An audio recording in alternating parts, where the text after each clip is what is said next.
Welcome back to this final video in our series on habits. Habits really can be challenging and difficult to change, especially if we are focused on changing the wrong thing.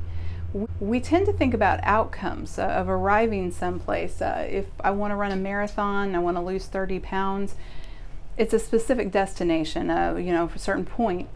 But really what we want to focus on, because this is what will create the most meaningful change, is when we focus on it in the context of our identity.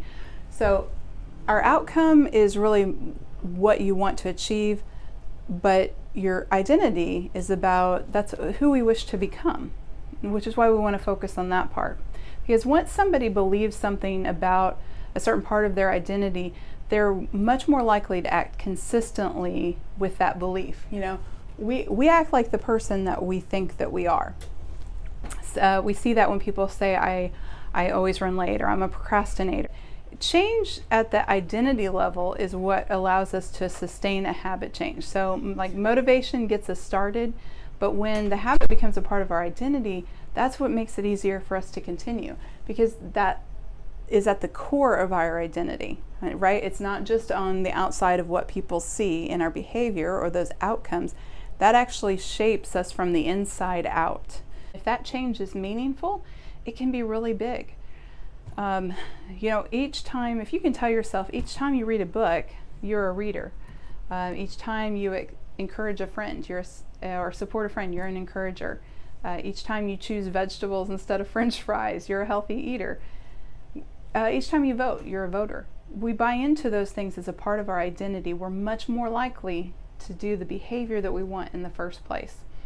And that's what provides us evidence so that we see that new identity can come about. Because first off, we decide who we want to be, and then we try to prove it through a series of small wins. If you get stuck on the outcomes, and it's hard to go beyond that to the identity portion, ask yourself, who is the type of person that could do what I want to do? Who is that type of person that could lose 30 pounds? Who could start a business? Who could run a 5K? Who could write a book? Because when you identify that type of person, then you're also identifying those behaviors and the habits that they likely have to become that person in the first place. At the core, habits are not about having something, they are about becoming someone. And that is the someone that you want to be. So don't give up. Thank you so much for joining me on this series.